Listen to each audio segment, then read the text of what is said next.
Welcome to Aqua Dragonlight. I'm doing an extended look at the new moon in Virgo. I got to a point at 14:33 in my previous video, so minute 14 and a half in that video, where I was referring to the numbers 5, 6, 7, 8, and 9. And I want to fill in the gap there as I got a little lost on number 9,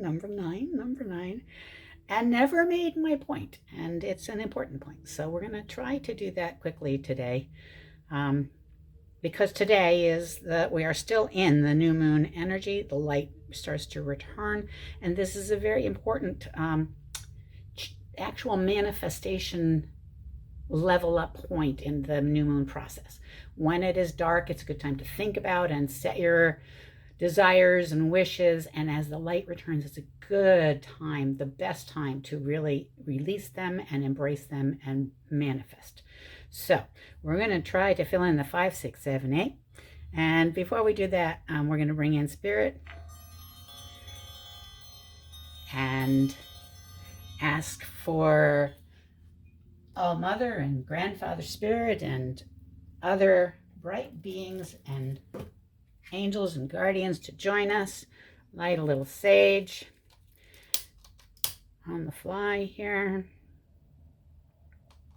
And I'm going to read you something from the Meditations for Women Who Do Too Much, a little book that I like a lot and I've had for a long time, because today, on September 4th, when I read it, it said, learning.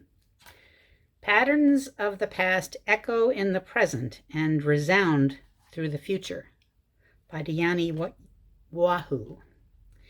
We are a process, and the key to living that process is learning. Mistakes are not proof that we are bad. They are doors for learning and moving on. It is often said of addicts that they don't learn from their past because they have no memory. If we have no past, we have no present, and we have no future. Everything in our lives is an opportunity for learning. Often the most painful experiences open doors that must be opened before we can take our next steps. That doesn't mean that we don't sometimes have to walk over what seem like beds of hot coals to reach the door. Yet, once we reach the other side, the learning is there. Kurt Vonnegut talks about rang-rangs in our lives, great teachers who are placed in our path. The lessons they teach us are vastly important, and they are taught through struggle, pain, trial, and tribulation. Still, they are important teachers. The next time a rang-rang drops into my life, I have the option of recognizing that person as a teacher. I thought that was really appropriate because it is about the process of looking back to move forward and understanding that things that are uncomfortable are often uncomfortable so that we will notice an opportunity to learn something. And learning is what it's all about. I'm going to move some things off that I set up here. A new start is coming. I just love that. I came across this in a different Moonology deck.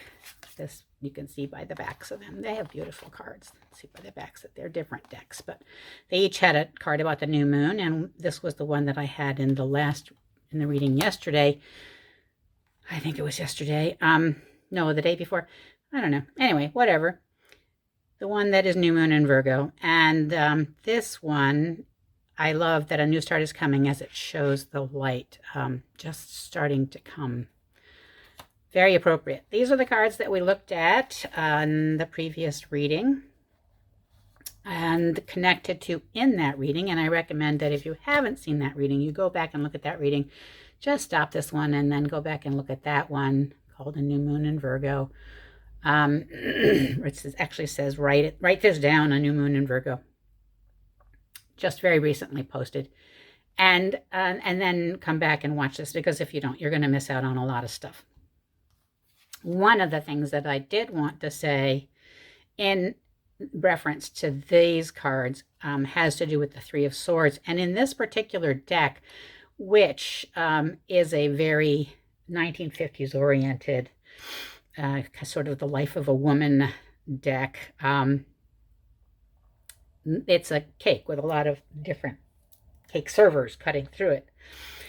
And what I wanted to say, yes, and didn't about that, is that, we have to look at our lives as how we are slicing ourselves up and who we are serving ourselves to find a lot of the heartbreak and the cause of heartbreak. Traditionally, the Three of Swords in a tarot deck is aligned with a heart and swords plunging through it. And there tends to be an emphasis placed on romantic heartbreak. But in actual fact, a lot of the time we make choices and choose to give pieces of ourselves away until there are no pieces of the cake left. And all we have are the dirty serving utensils. And that's the cake that we get, the pieces and the remains that are left upon the things that we are trying to clean. It's a very important position to look at right now and to think about, because it is in alignment with the looking back to move forward, removing things that can be uplifted based on pain from previous points in our life, often connected to relationships, and definitely in a place where we are being offered new beginnings. So bear in mind when you're looking at a Three of Swords situation that somewhere along the path you made a choice to give away part of yourself. And in the future, you can set an intention that you will not give away parts of yourself without notice. I wanted to do that, and that is now done. Okay, now I've got this. What I'm working on here today is this spot right here. This is the new moon happening at 11, and you can learn about all the stuff I talked about on that at the other video. At the 1433 point, I'm getting over my sickness, but I still cough every now and then. I promise I won't give you anything. I'm wearing a virtual mask. This Libra situation here with the South Node is very important. Nodes are always in opposition. This is the North Node. This is the gateway you can walk through in a new beginning. It's at 6 in Aries, which is very important. The South Node is always opposite it, and the South Node is a release point. This is always where you can let things go. And it's a very interesting thing to have it be in Libra, which is about balance. In the 7th house for everyone, this is natural houses. I use natural houses in this reading because it puts everybody on the same playing field. So everyone starts with house 1 is Aries and goes around, and everyone ends with house 12 is Pisces. You have these signs in different places in your birth chart, and you can go to astro.com if you don't really know your own birth chart, and you can see where Libra is in your personal birth chart and where this is happening. I think for me it's happening in my 10th house personally. But that's neither here nor there. What is important is that for everyone right now, this is the 7th house of committed relationships. It is Libra, which is oriented to balance. It is an air sign, meaning it is a sign that deals with thought. And Libra is ruled by Venus. And Venus is in Libra. So that Venus is residing in her own sign, so to speak, which is now... What I wanted to bring attention to is all the women and the node. So we have Venus, we have Lilith, we have Juno, and we have Maki Maki, which is an asteroid at number 9. And when this is 5, 6, 7, 8, 9. Okay? 5, 6, 7, 8, 9. I'm going to take this away. You hold on to that thought. I'll bring it back. Not right now.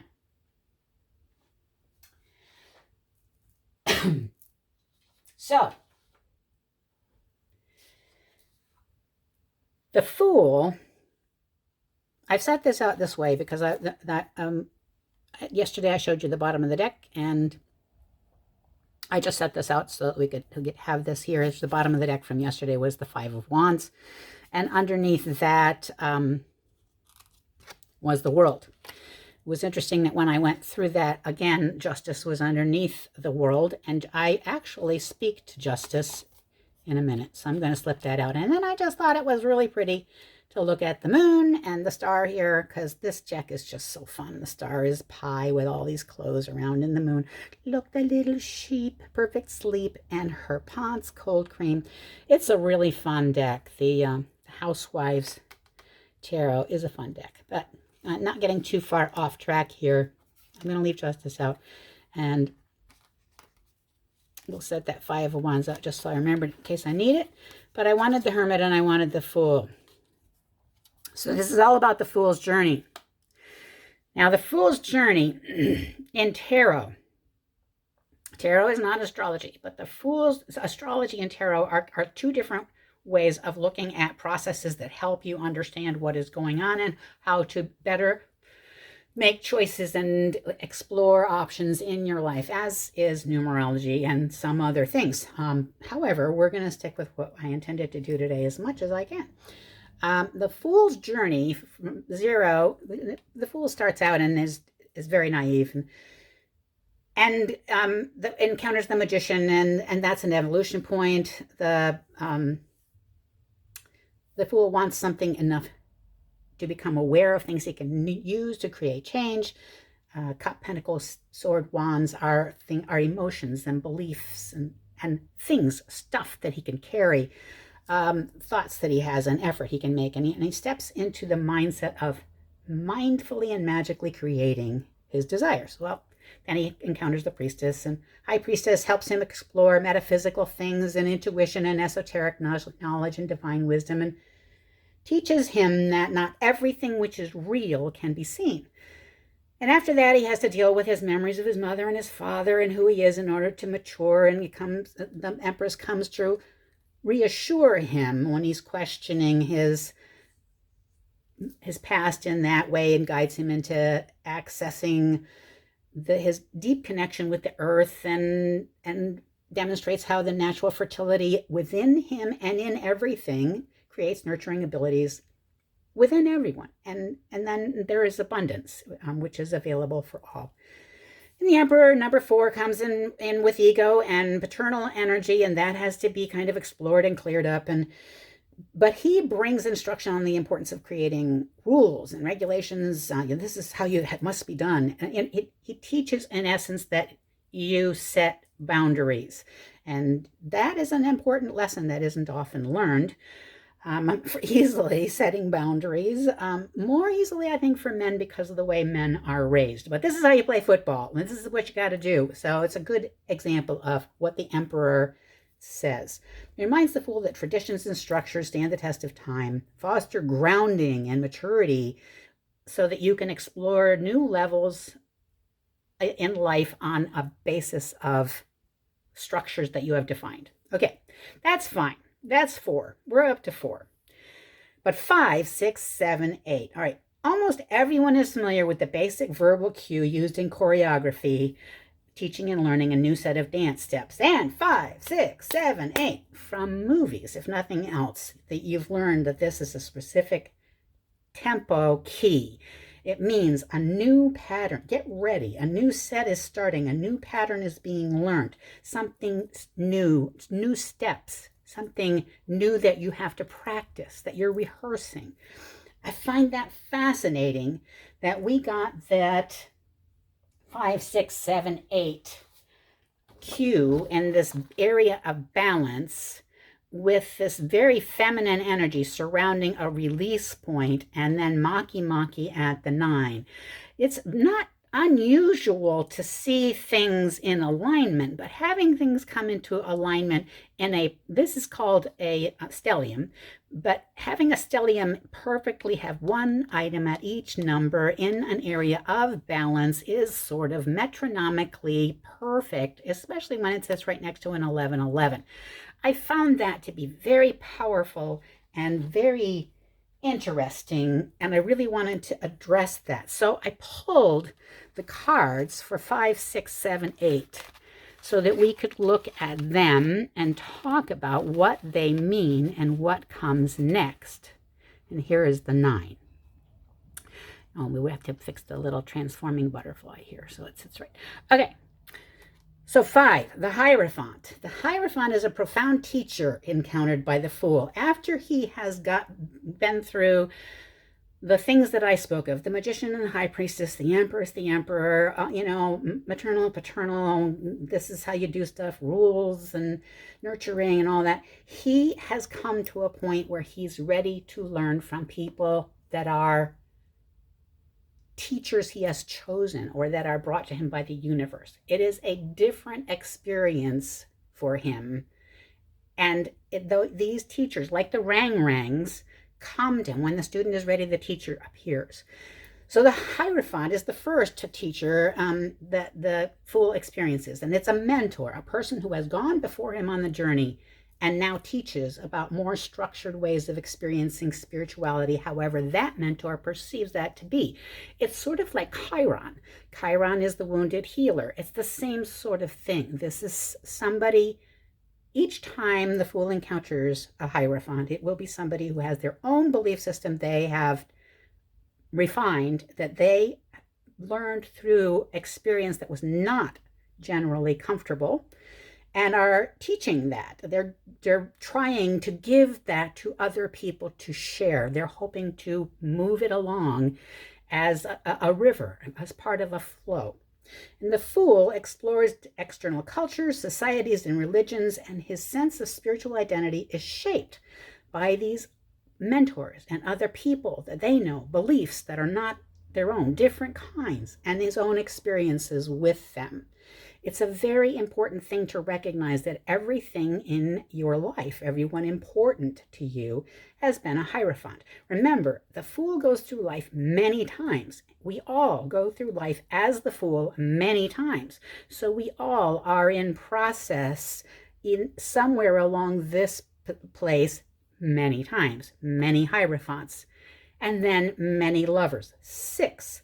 The lovers. Okay, so what he has learned from the Hierophant has one of those things expresses union. He learns about union, and union is something that he desires to explore more.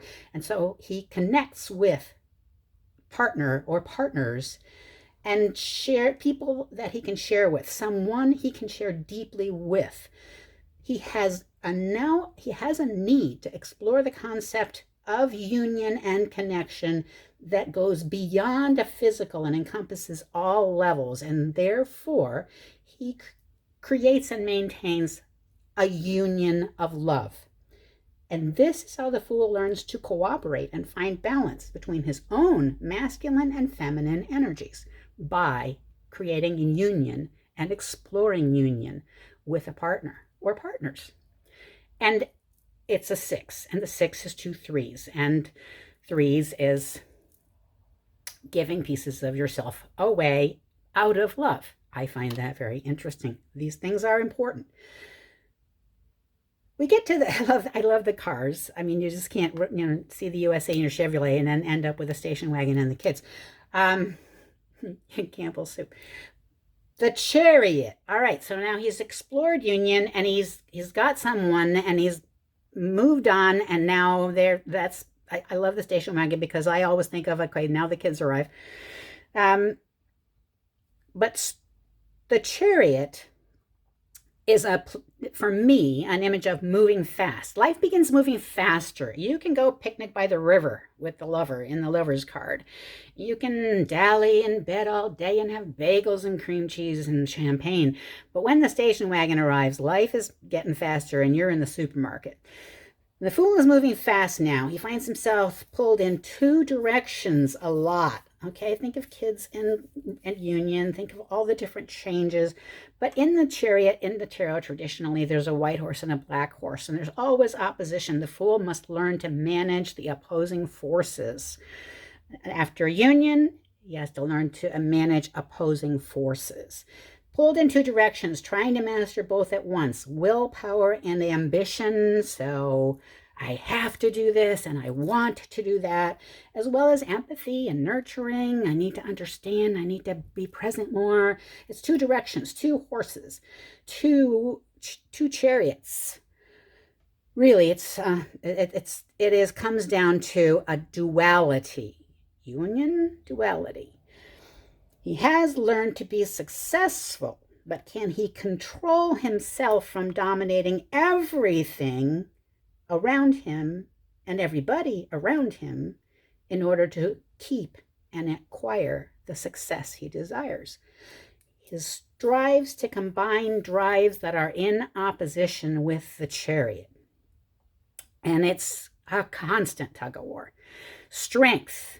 Strength is what he is learned through continually holding the reins on those horses, continually being open to the changes brought by shifting forces and the courage needed to muster them and master them. And scrubby pads, they're just constantly cleaning up after yourself and shining the aluminum foil. Strength is what is needed to tame unfettered ambition and self-effacing relationships, and discover that sometimes battles are long. It takes a long time to find balance. He develops maturity and starts to value self-control and fortitude. It does not mean that he has self-control and fortitude. Strength is what allows him to begin to value self-control and fortitude and to see that it would be an asset. In various decks, strength and justice are switched out. I have a tarot book here that I use a lot, and if I look up that card, it's going to show you that number 8 is justice. That was changed, as I said in the video before, when the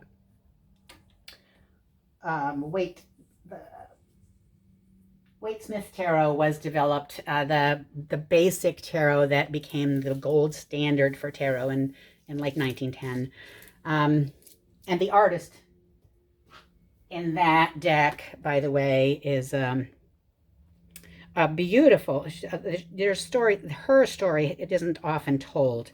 The artist of that deck, who I'm looking here to find out if I can, in my book to find, I can't remember her name. I always seem to lose one. Pamela Coleman Smith. So this is an excellent book if you want to learn about the artist who designed the Waite-Smith deck and why and how that happened, because it's a very interesting story. So a little side note. Anyway, back to justice and strength. Whenever I'm looking at an 8, I look at an 11. And whenever I look at an 11, I look at an 8. And the reason that I do that is, as I said, the Fool goes through this journey many, many times in a lifetime. I'll stop waving this. I'm sure it's distracting. But when you're getting to this point, sometimes you're getting to an 8. Sometimes you're getting to an 11. Either one can be appropriate, but ideally, really, you should add them together, because it can be for a long, long time, hundreds of years, for a long, long time before the 8 was there, the 11 was there. And in different situations, different applications of this can come to hand. I am not particularly fond of this card and this representation of justice. Personally, it speaks to my past in ways that are not happy. However, the card needed to be shown just because the duality needs to be recognized, especially since 11 is sitting next to the 5, 6, 7, 8. So strength and justice. So justice, he has to learn to work with integrity. Just knowing that he needs strength and he needs self-control and fortitude isn't enough. He needs to learn integrity and have ethics, because his actions will always have consequences. And this is one of the things that he needs to figure out how to learn, how to process.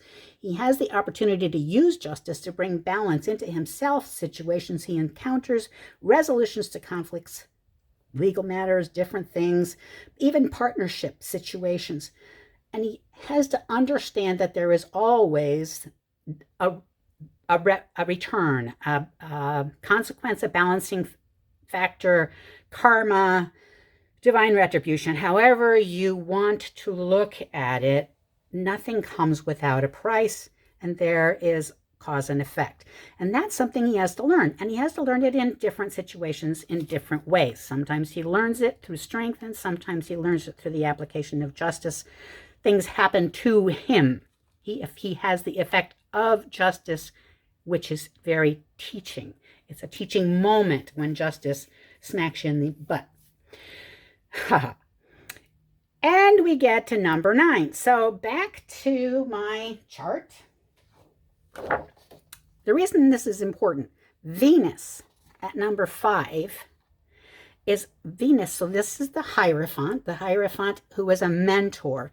And I find it interesting that in this time frame where we're looking at relationships, we're looking back through all these retrogrades, and we're releasing things that are poisonous or addicting, or habits that are defeating to us, and things that are painful and are being brought to our attention through Eris, who is the soul path warrior. We have Neptune at the last number of Pisces, getting ready to leave the sign it has been in for a very long time and start a whole nother journey around the circle to return to the sign that it rules.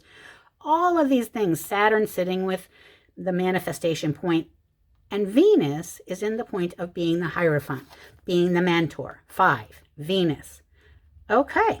So Venus is the mentor right now that's teaching things. When we're looking at relationships in work, relationships, committed relationships in friendships, Jericho, the divine intercessor, and self-care, relationship with ourself, and what we have done to either hurt or help ourselves, who we have given ourselves into bondage to, what we have chosen to allow mastery over us.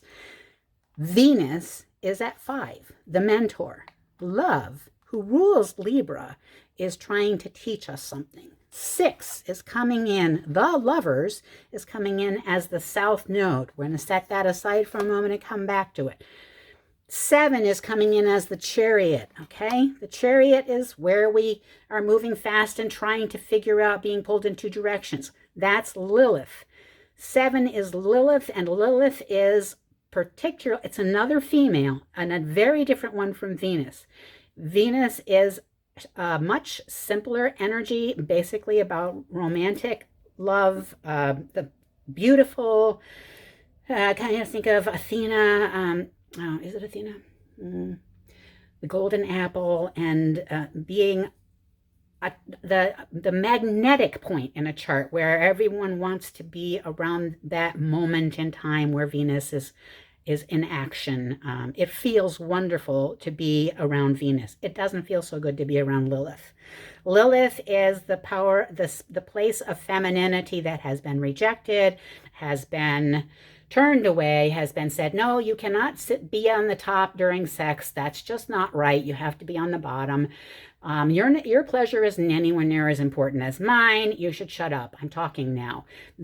Lilith has a lot of buried, repressed anger, betrayal, deep wounds.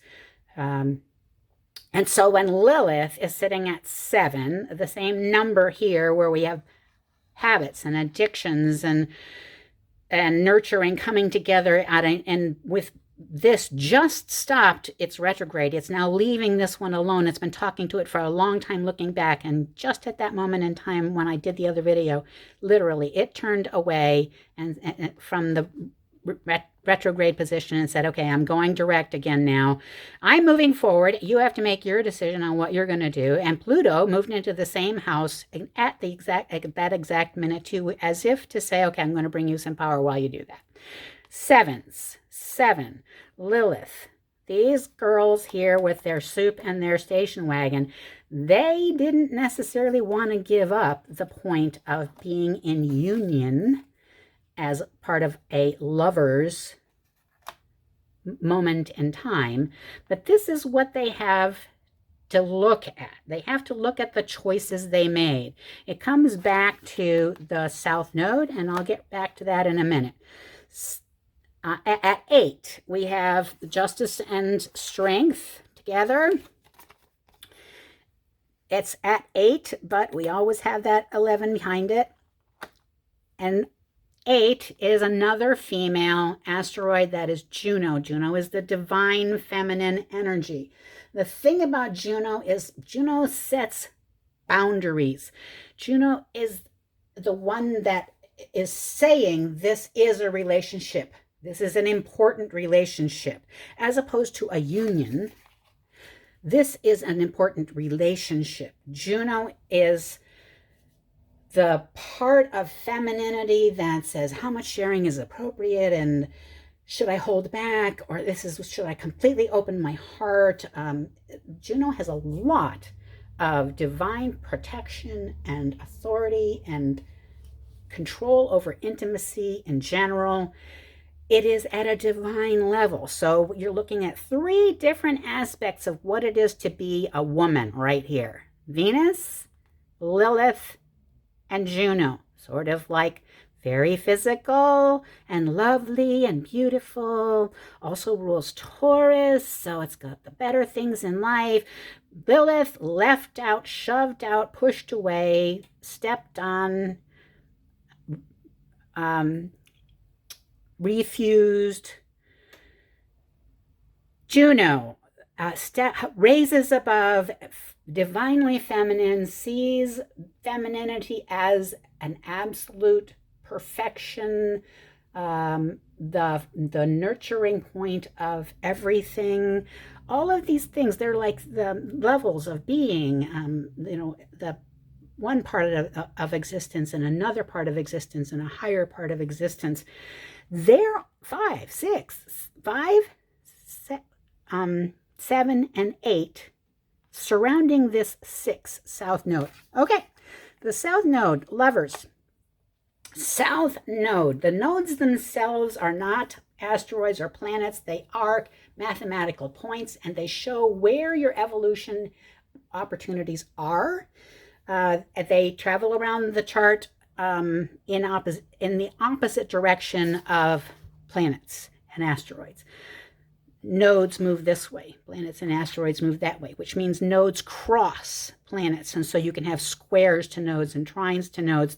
They don't ever travel with something. Like this has traveled with that, and this is sitting with that. They're never doing that. They're not doing this. They're going in the other direction. So when they show up, they're coming across the other way, and they move very slowly. They do retrograde a lot. And on the North Node has been retrograding back and forth across Chiron in particular for quite some time in Aries. In fact, more than a year, maybe even 2, which has been interesting because Aries is new beginnings, and there have been opportunities of really stepping through and maturing and evolving, going through the North Node gate when it connected at 17 and 16, with going back and forth.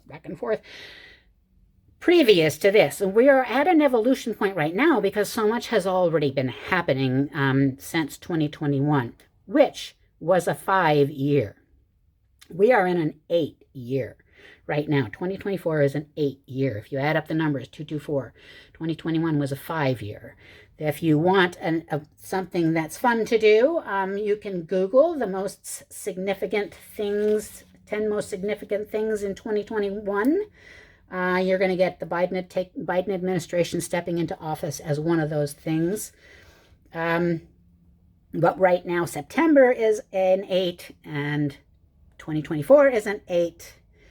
And 8 is the number of infinity, and it represents power of all kinds, clashes of power, as well as power alliances.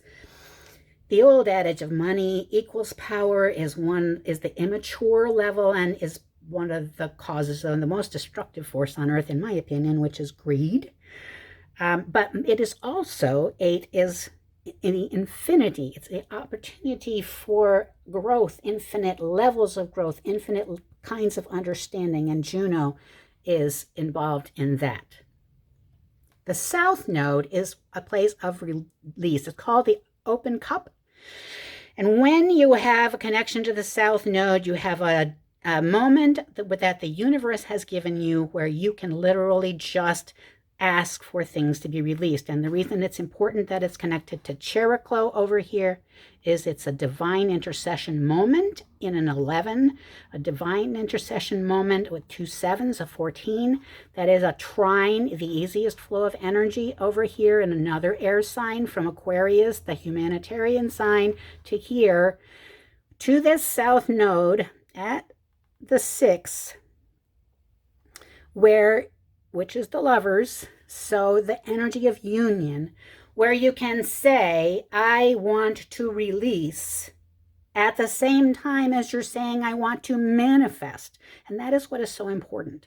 This is a 6. This is a 6. You have this opportunity is magnified. It's like a, the word that means it's multiplied. Oh, I love having a brain that just fries out. Anyway, it's a geometrical progression, and is one way of saying it. It's huge. 6 and 6 is, this one is bringing to you, that one is letting go. And what it is specifically letting go of is all of these things that are connected to feminine issues. It doesn't mean that men are excluded, because everyone has a feminine energy. Everyone has part of their makeup as feminine DNA. Everyone has a feminine side. Those that embrace that fare better in life than those that don't, because they achieve balance more. And this is a place of balance where they're looking at that. Okay, so this is so important to have all of this energy surrounding the south node. The north node over here is opposite in new beginnings, in Aries, in the identity of self, in the first house for everyone, and in the 7th house of relationships. It's a south node moment while you have a manifestation moment beside it in your house, personal house 6. In Virgo, service to yourself and service to others. Lastly, 9, the number 9 here is the Hermit. Go back to my world here. And the 5 of Wands, confusion. That's what we were coming from during the reading yesterday. Confusion, 5 of Wands, a lot of stuff that doesn't make sense. And the world, which is the pretty little box that this desk comes in. Then the Hermit here, they've given this Hermit image a very fun spin of this wonderful bathtub that I remember seeing back in the day, and the different kinds of scented soaps and having your hair up and taking a bath, something I couldn't do because I was too tall. But the solitude they're showing here is very pampering, very feminine, very Venusian. This is a very Venus moment, and maybe Lilith too, and definitely Juno, I guess. It is interesting to me that I chose a deck that has a very feminine aspect to the Hermit. I believe deck choice in a reading is every bit as important. It's the first intuitive moment. It's every bit as important as the cards you pull. The deck you choose changes everything. The Hermit in any other deck is not going to look like that. He's holding a lamp and he's coming out of a cave, or he's in a den or someplace that's dark, and he's got his light and she has her sponge and her bubbles. Either way, the Hermit is a phase of development needed for integration and processing. You have to go to the 9. The 3 and the 6 have to go to the 9. 3 and 6 and 9 is a very powerful numerical combination. And if you look up the 369 pattern, you'll find some interesting things. The 9, the Hermit, is where after strength and justice is applied and confused, the Fool is a bit confused by how to be strong and drive the chariot. How do I make everything balance out? I've learned a lot of things, but how do I actually be in control of myself? It is the 9, the phase of development needed to integrate and process. At this point, the Fool seeks out solitude and simplicity. Literally, the Fool just wants to be alone and be with things as simple as possible. A lot of naps, darkness, and and he goes within and he reflects on everything he has seen so far. And that is a very important and pivotal moment. He's carrying his own light.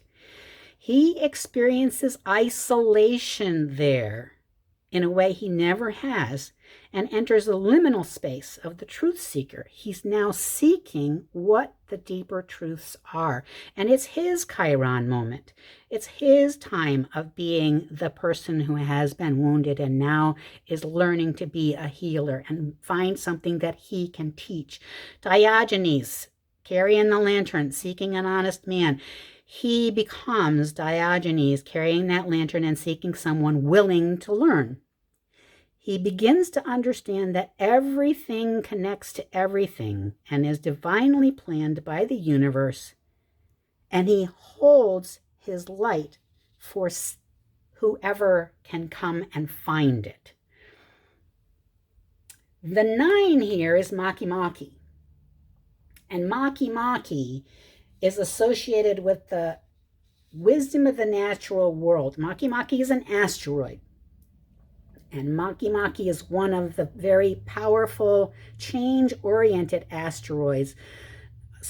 There's a shamanic asteroid, and Maki Maki is also, in a way, a shamanic. It's a wisdom-oriented asteroid. Maki Maki is an activist asteroid, and it's particularly an activist asteroid for environmental and social issues that are highlighted in our 21st century, in our humanitarian moment where Pluto is entering Aquarius and going to stay there for 20 years, and we are facing as a planet issues of do we move forward or do we move back? We've got Maki Maki sitting at 9 in this 5, 6, 7, 8, 9. Let's learn a new dance moment. Maki Maki wisdom can only be found in the inner world. You can't learn it. Nobody can make you do it. You have to feel it. It comes from this hermit place of being alone and connecting to nature and natural processes, natural law, right action, right relationship, an internal moral compass, which is another step higher, an evolution above ethics. It's an internal choice, an internal setting of what is right and what is wrong, based on who you are internally, what you have learned, what you have experienced, and what you have added to your belief system, the one you're creating, the one you're holding your lamp up to teach from.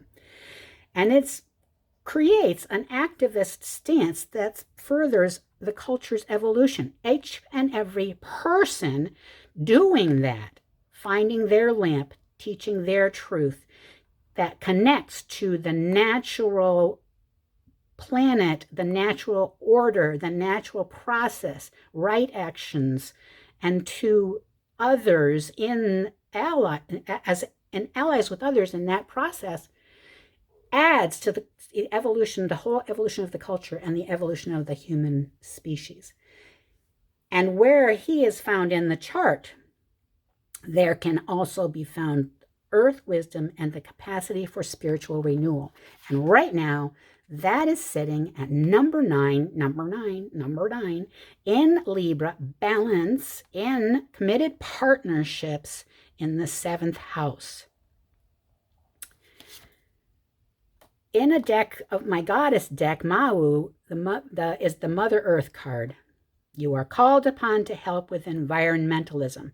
I drew that card and I almost just laughed because it fits in so well. Here we have another female coming from the mountain where she has been learning and processing everything that has happened to her, called upon to help with environmentalism. And as its basis, environmentalism is taking care of the planet and everything on it, which means being responsible for stepping up and doing what is needed right now to help things move forward. The Hanged Man was the first card I drew yesterday. That's number 12. It comes after the Hermit. No, Justice. It comes after Justice. Between them is the Wheel of Fortune. One of the things I like about this deck is if you want to find one of the majors, it's edged in black. We can actually find the Wheel of Fortune very quickly because of that. Temperance, Wheel of Fortune, number 10. Spinning the Wheel of Fortune. And remember, we were rolling dice yesterday with 7-Eleven. Spinning the Wheel of Fortune, Hanged Man, Perspective, doing the right thing. All of these things are messages saying when women vote, women win. When women manifest a change in what they have looked back and seen, release habits of low self-esteem, poor choices, addictive substances, so that they weren't thinking about the things that were hurting them so much, women win. 7-Eleven. Feminine energy is very important right now. It is a pivotal moment. If we don't want to come from the same place anymore of confusion and a world that is ruled by too many things to do that we don't understand, but we're just caught up in the process of, that society says we have to have, the car, the home, the babies, the carriages, keep everything clean, buy the next new things. If we want to move on from that energy and have new perspective, then we have to spin the Wheel of Fortune. And we have to land on a 9. Because the 9 is where this all is taking us. 6 and 9. Manifest, release, and do the things, take the actions that need to be taken in balance and in Libra and in relationships, committed relationships, which includes your country, it includes your community, it includes family members. This is, I know, a very heavy and duty-oriented message, but it is what came from the cards. Yes, there's a 10 of Cups, and that's a celebration, but it's also an overindulgence, awareness, call to action because of 3 of Swords. And perspective is what is needed. Those were yesterday's cards. And the 5, 6, 7, 8 is what is saying we can move forward to the 9. We can be responsible because a new start is coming. And we want to have that new start. Thanks for letting me add to my reading. I'm going to put some links in the description because there are some very interesting things. CreativeNumerology.com has some very interesting things about the 8-year cycle and the 9-year cycle. And 2025 is going to be a 9-year, and that is going to be a year where there are new possibilities. And it's a very interesting thing to read about. So I'm going to put some links. I'll put a link for that, and I'll put a link for something else in the description. I haven't done that to date, but I think these are important things. I may put a synopsis of the Fool's Journey up there as well. One way or the other, I'm going to close this out. It's taken longer than I meant. I am grateful for your patience, and I hope that you have learned something. And do sure and go out tonight if you haven't yet. It's not too late. We're still very much in the new moon phase. In fact, September, the whole of September is a turn the corner kind of month. So decide which corner you're going to be turning. Before we head to the new moon, the full moon, which is coming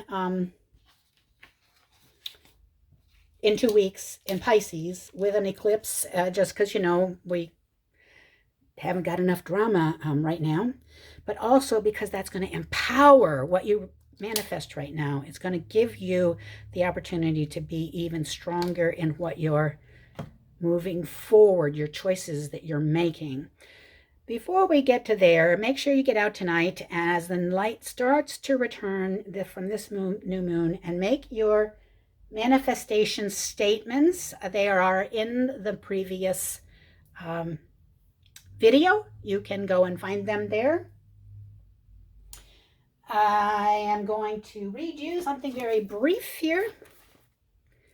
May the earth continue to live. May the heavens above continue to live. May the rains continue to dampen the land. May the wet forests continue to grow. Then the flowers shall bloom, and we people shall live again.